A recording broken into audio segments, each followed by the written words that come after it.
میں سچ کہوں تو برا لگے، جو دلیل دوں تو ذلیل ہوں، یہ زمانہ جہل کی زد میں ہے، یہاں بات کرنا حرام ہے۔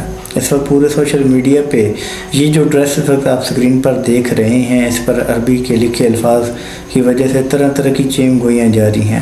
اس سے منسلک جو واقعہ پیش آیا وہ زبان زد عام ہے۔ ہر کوئی اپنے مکتب فکر نقطۂ نظر سے اس پر تبصرہ کرتا نظر آ رہا ہے۔ اول تو اس واقعہ کا ایک پہلو یہ ہے کہ وہ گروہ جو نام نہاد مسلمانوں کا وہاں ایک ہجوم تھا جس نے اس عورت پر حرمت پر حملہ کیا، اور وہ بات جو زبان سے بڑے سلیقے سے سمجھائی جا سکتی تھی اس کو سمجھانے کے لیے تشدد کا راستہ اختیار کیا۔ شاید انہوں جن کا کلمہ پڑھا ہے ان کی تعلیمات نہیں پڑھی۔ نبی اکرم صلی اللہ علیہ وآلہ وسلم نے ایک عورت کی عزت کی خاطر پورے بنو قینقاع قبیلے کو نکال دیا تھا۔ یہ عورت جب ماں کے روپ میں آئی تو حضور صلی اللہ علیہ وآلہ وسلم نے فرمایا کہ میری ماں اگر مجھے آواز دیتی اور میں نماز میں کھڑا ہوتا تو نماز توڑ کے اپنی ماں کی خدمت میں حاضر ہو جاتا۔ یہی عورت جب بیٹی کے روپ میں آئی تو حضور نے فرمایا کہ میری بیٹی فاطمہ میرے جگر کا ٹکڑا ہے۔ یہی عورت جب بیوی کے روپ میں آئی تو حضور نے فرمایا کہ ختیجہ اگر تم میری جلد مانگ لو تو وہ بھی میں خوشی سے دے دوں۔ اور یہی عورت جب بہن کے روپ میں آئی تو آپ صلی اللہ علیہ وآلہ وسلم نے فرمایا کہ آپ نے آنے کی زحمت کیوں اٹھائی؟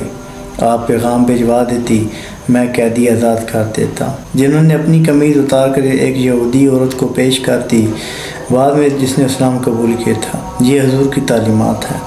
آپ ان کی کلمہ گو ہیں، آپ کو شرم سے ڈوب مرنا چاہیے۔ آپ کے گھروں میں پڑھا ہوا قرآن اس پر گرد کی تہہ جم چکی ہے۔ کیا وہ گستاخی نہیں ہے جو آپ عربی کے الفاظ کی گستاخی سمجھ بیٹھے اور اتنے مشتعل ہو گئے کہ آپ نے عورت کی عزت کو تار تار کر دیا؟ اس واقعے کا دوسرا پہلو اقبال کے شعر کے ساتھ کہ اس راز کو عورت کی بصیرت ہی کرے فاش، مجبور ہے معذور ہے مردانہ خردمند، کیا چیز ہے آرائش و قیمت میں زیادہ، آزادی نسواں کے زمرد کا گلو بند۔ اس کی آزادی نسواں زیادہ قیمتی ہے یا جو حیا کا گلو بند اللہ نے اس کے گلے میں ڈالا ہے وہ زیادہ قیمتی ہے؟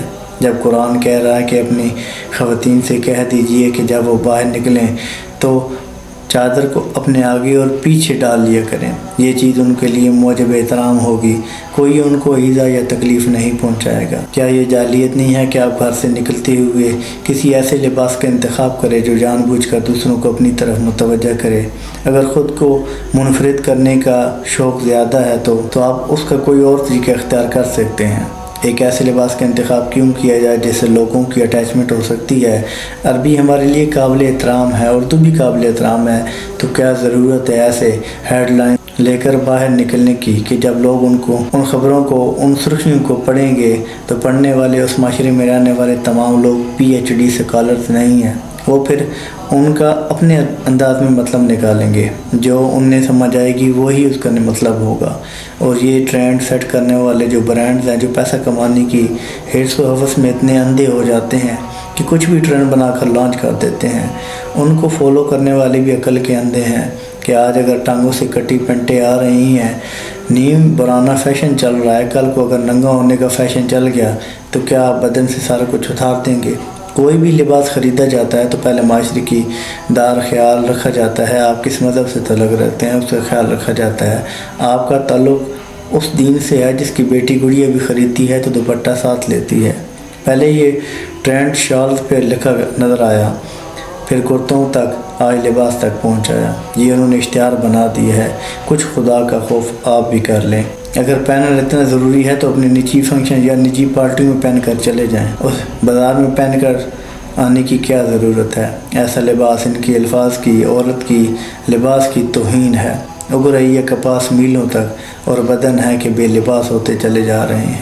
ایک ایسے معاشرے میں جہاں نت نئے فیشن اٹھ رہے ہیں، جہاں اہل مغرب قرآن کی توہین کرنے میں کوئی کسر نہیں چھوڑ رہے، حضور کی توہین کرنے میں نہیں چھوڑ رہے، وہاں پہ ایک ایسے پروپوگنڈے کو، ایسے فتنے کو آپ خود اس کا اعلیٰ کار کیسے بنوا رہے ہیں؟ کل کو عربی الفاظ میں کوئی قرآنی آیت لکھی گئی ہے تو پھر آپ کیا کریں گے؟ کیا ضرورت ہے ایک متنازع چیز کو فیشن بنانے کی؟ اگر آپ جان بوجھ کر سر سے پاؤں تک کوئی تحریر سے لکھے ہوئے لباس پہن کر باہر نکلیں گے تو الفاظ کے معنی نکالتے ہیں، پڑھنے والے ان کی ذہنیت ہے، ان کا نقطہ نظر ہے، آپ کچھ نہیں کر سکتے۔